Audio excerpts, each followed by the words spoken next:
Meus queridos irmãos e amigos, que a graça e a paz do Deus triuno, Pai, Filho e Espírito Santo, seja o árbitro em vossos corações. Após lermos a Escritura e cantarmos sobre a maravilhosa paz, quero refletir com os irmãos sobre esse tema da mais alta importância, que é a paz. Para tanto, convido-lhes a abrir a Escritura no livro de Filipenses, capítulo 4, verso 7. Filipenses 4, 7, que diz o seguinte: Filipenses 4, 7. E a paz de Deus, que excede todo entendimento, guardará o vosso coração e a vossa mente em Cristo Jesus. Amém. Meus irmãos, eu quero iniciar a reflexão trazendo à nossa memória um pensamento do teólogo do quarto século da era cristã, que influenciou muito o pensamento de Calvino, de Lutero, que foi Agostinho de Hipona. E sobre a paz, Agostinho disse: muito mais do que simples ausência de guerra, a paz define o estado do homem que vive em harmonia com Deus, consigo mesmo e com o outro. É um pensamento muito importante e que resume bem o que é a paz. A harmonia primeiro com Deus, consigo mesmo e com o outro. Paz é uma palavra muito cara, mais cara do que prata e ouro. A gente não compra a paz, a gente não consegue construir a paz duradoura e perene. Não é uma experiência externa ou visível. A paz, ou ela está presente ou ausente do coração e do íntimo de cada ser humano. Irmãos, um certo artista pintou uma tela e alguém lhe perguntou qual o significado daquela tela. Ele disse: era a paz. E o cidadão indagou: mas paz? Uma cachoeira violenta desta retratada? E naquela pintura havia um galho de árvore com um ninho de pássaro, e o pássaro ali tranquilamente diante da bravura daquela cachoeira violenta e barulhenta. E ele disse: sim, essa é a paz serena, imperturbável, segura. Quando o ser humano encontrar, então ele realmente terá essa tranquilidade interior. Há alguns tipos de paz que eu quero destacar nesta noite, irmãos. Quais sejam a paz sem Deus, a paz com Deus e a paz de Deus. Primeiramente, vejamos a paz sem Deus. A paz sem Deus é a paz que o ser humano tenta fundamentar a partir de circunstâncias que lhe dão alguma segurança ou instabilidade. Quando este alicerce for removido, a paz também vai por água abaixo. Esta é uma paz passageira, é uma paz circunstancial. É a paz que é propiciada pelo mundo ou por experiências desta vida. É inimaginável o número de pessoas que daria tudo o que tem para experimentar um pouco da paz verdadeira. Porque a verdade é que muitos que dizem ter paz, o seu coração está em guerra, em conflito, num dilema que não se tranquiliza. Amados, Goethe escreveu que a paz é o sonho dos sábios e dos poetas, e a guerra tem sido a história dos homens. A paz é o sonho dos sábios e dos poetas, mas esta paz não é experimentada nem possível por causa do conflito que há entre o ser humano e o seu semelhante, em função da ambição, da avareza, da necessidade de autoafirmação. Se possível, destruirá o sonho dos outros para construir a sua própria segurança e o seu castelo e o seu sonho. Odset Barot afirma que nos últimos 3.000 anos, o mundo tem usufruído de apenas 227 anos de paz. De 3.000 anos, apenas 227 anos podem ter sido contados de uma certa tranquilidade entre as nações, entre os povos. Aparentemente, a falta de paz decorre de vários fatores: guerras, conflitos, desemprego, doença, com outros problemas tais como a baixa autoestima, o medo de tudo, a insegurança na vida. Vale aqui ressaltar as palavras de Petrarca, que disse o seguinte: existem 5 grandes inimigos da paz: a avareza, a ambição, a inveja, a ira e o orgulho. Se esses inimigos fossem banidos, então usufruiríamos infalivelmente de uma paz perpétua. É o que pensa Petrarca. E a Bíblia, meus irmãos, diz exatamente algo desta natureza. A Bíblia chama esses inimigos da paz, quais seja avareza, ambição, inveja, ira, orgulho, de pecado. Pecado, queridos, é a condição na qual se encontra todo ser humano diante de Deus.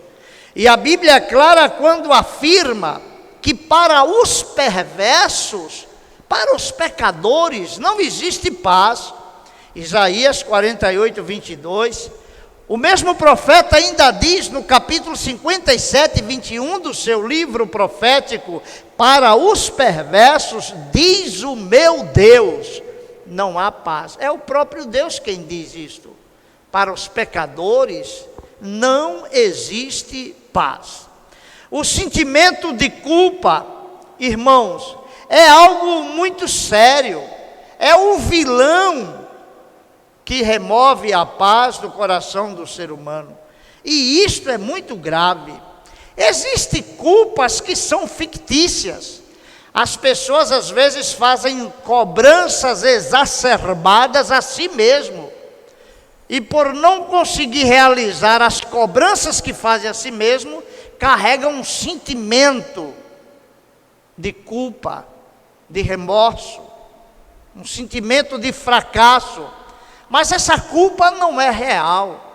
Essa culpa é decorrente de uma fraqueza da personalidade ou do caráter, que vê, queridos, em tudo se vê culpado de tudo o que acontece. Se o mundo vai mal, a culpa é dele. Se os filhos desacertaram na vida, a culpa é dele.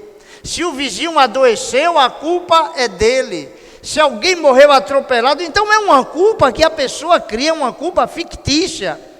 Entretanto, irmãos, existe uma culpa real, a culpa decorrente do pecado.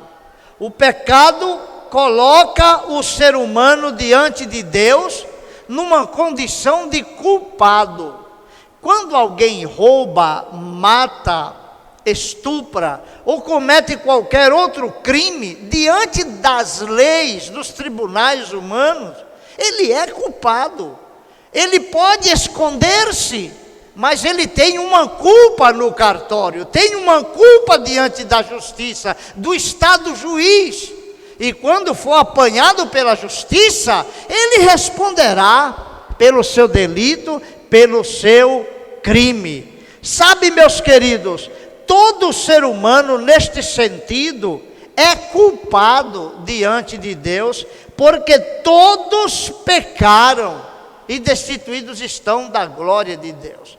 Existe a paz sem Deus, que é a paz que o ser humano tenta construir com base no seu próprio esforço, com base nos bens, nas posses, com base na sua tranquilidade no relacionamento com o outro, mas essa paz não dura, porque existe uma culpa real entre o homem e Deus.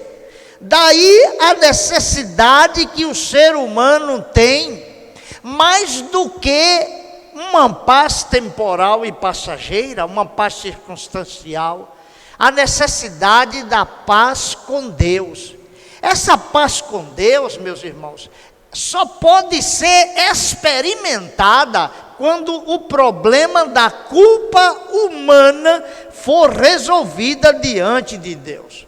A culpa é uma experiência comum a todo ser humano. Por quê?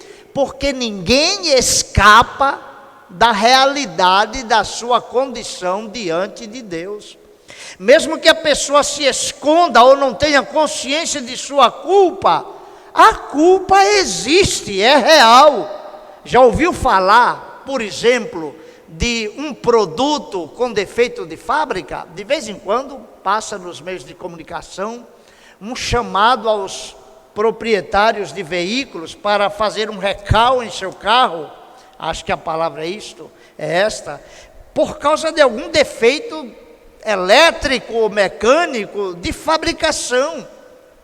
E aí leva-se para corrigir o defeito. O ser humano já nasce com um defeito de caráter, um defeito espiritual. O salmista diz que em pecado ele foi concebido por sua mãe. Eu nasci em iniquidade, em pecado me concebeu minha mãe. Irmãos, o salmista ainda diz que o ser humano nasce e logo na infância já se desencaminha. O próprio Deus disse que a inclinação do ser humano é má desde a sua meninice, na juventude e por toda a existência. Não é sem razão que a Escritura diz: todos pecaram e destituídos estão da glória de Deus, e ninguém pode escapar, meus irmãos, da culpa. Ninguém pode escapar dessa corrupção, a menos que a sua culpa seja reparada. Assim como o fabricante do veículo corrige o defeito de fábrica, só há uma forma de corrigir o defeito do caráter e da natureza humana, que é ao pé da cruz de Cristo. Importante lembrar que às vezes o ateu diz, o homem diz, Deus não existe, e faz esse tipo de afirmação como um subterfúgio para andar pelos descaminhos da vida e justificar a sua conduta pecaminosa, as suas escolhas na vida pecaminosa. Mas mesmo assim, ainda que o cidadão diga Deus não existe, ele não escapará da culpa real. A verdade é que ele carrega essa culpa em seu interior e às vezes procura dissimular, camuflar com paliativos. Uns desencaminham para o mundo das drogas, do sexo, da diversão, da negação de Deus, do céu, do inferno, do juízo vindouro, com a ideia de que, morreu, acabou, não existe culpa. Porém, essas pessoas estão enganadas e não escaparão da culpa e do juízo divino.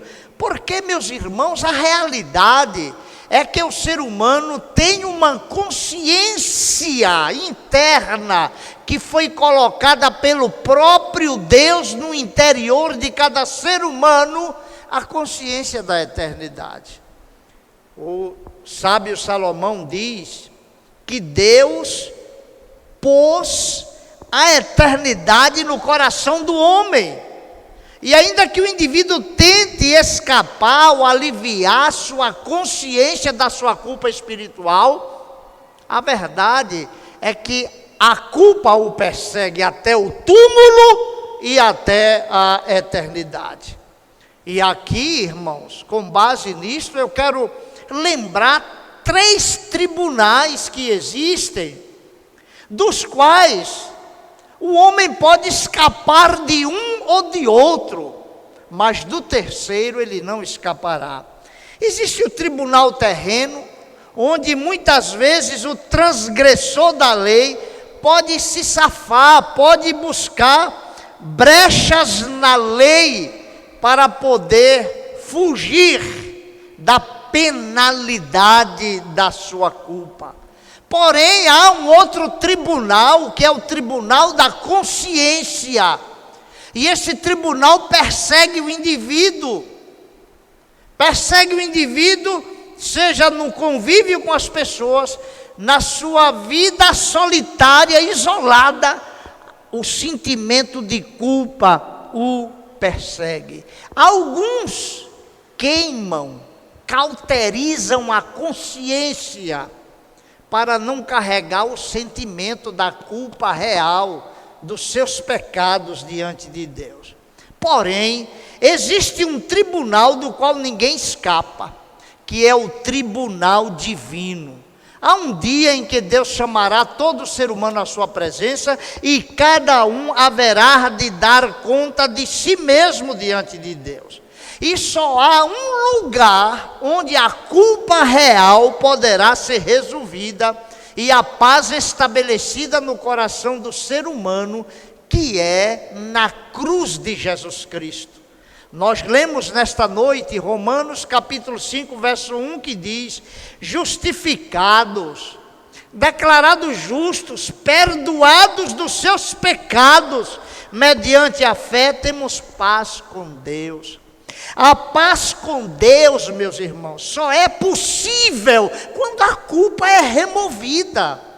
E a nossa culpa, diante do tribunal divino, só pode ser removida quando a nossa vida está escondida em Cristo. Quando nos arrependemos dos nossos pecados. Quando o ser humano chega diante de Deus e confessa: Senhor, eu sou um pecador. Eu sou culpado diante do teu tribunal, tenha misericórdia de mim. Eu creio que Jesus Cristo é Deus e se fez homem e tomou sobre si a culpa do meu pecado e foi castigado por meus pecados. Creio em teu Filho, Senhor, perdoa os meus pecados. Com base no sacrifício de Jesus, Deus perdoa os nossos pecados. E aí sim, somente aí, é possível o ser humano ter paz com Deus. Porque a paz sem Deus não dura, não vai durar. Essa paz não é encontrada dentro de nós. Essa paz não é encontrada nas experiências desta vida. Esta paz, queridos, não é estabelecida ou conquistada por meio das aquisições que se faz nessa existência, por meio das alianças entre pessoas, seja na vida emocional, sentimental, conjugal, ou qualquer outro tipo de aliança. Essa paz não é encontrada nesta vida, senão na pessoa de Jesus Cristo, ou em experiências com coisas desta vida. A Bíblia diz que Deus prova o seu próprio amor para conosco pelo fato de ter Cristo morrido por nós, sendo nós ainda pecadores, logo muito mais, agora sendo justificados pelo seu sangue, seremos por ele salvos da ira. A ira de Deus. A ira de Deus é a execução da sua santíssima justiça.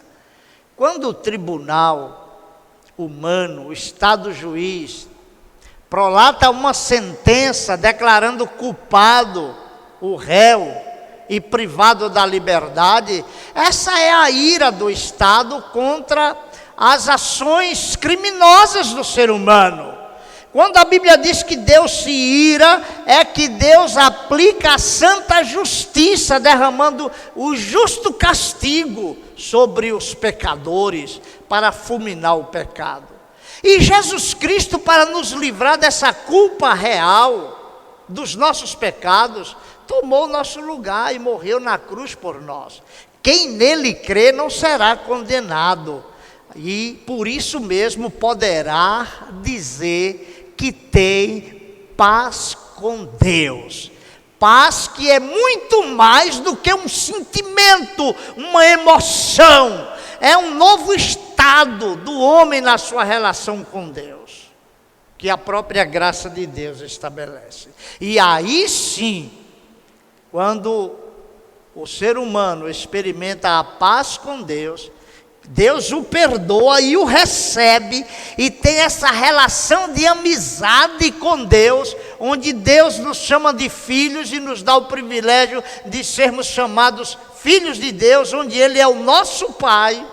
Aí sim temos a paz com Deus e desfrutamos nesta vida, não da paz sem Deus, ou da paz transitória, mas da paz de Deus. A paz com Deus é essa reconciliação que há, é o perdão dos nossos pecados, onde Deus não mais se manifesta a nós como nosso inimigo, mas como nosso Pai, e nos reconcilia consigo mesmo.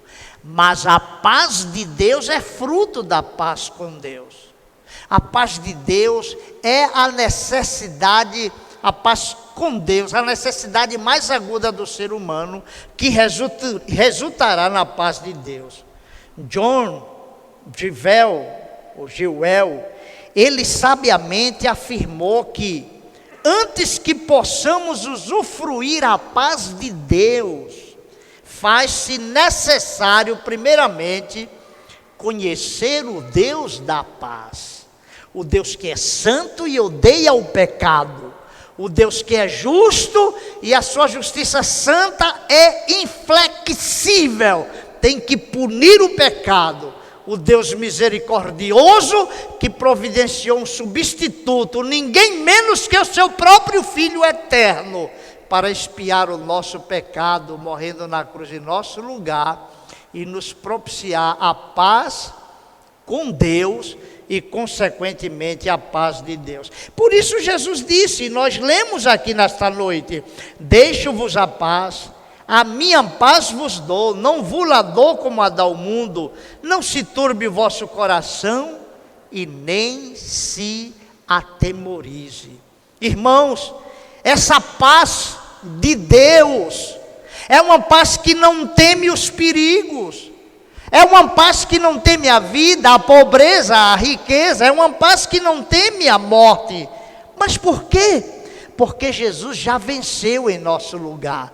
Jesus venceu o diabo, venceu a morte, venceu o pecado, e todo aquele que nele crê é mais do que vencedor, e nele temos paz. Por isso ele diz: a minha paz vos dou, não como o mundo dá, porque a paz do mundo é temporal, circunstancial, que não se sustenta diante das tribulações, mas a paz de Cristo é uma paz imperturbável, é uma paz inamovível, é uma paz indestrutível, é uma paz que resiste às adversidades da vida.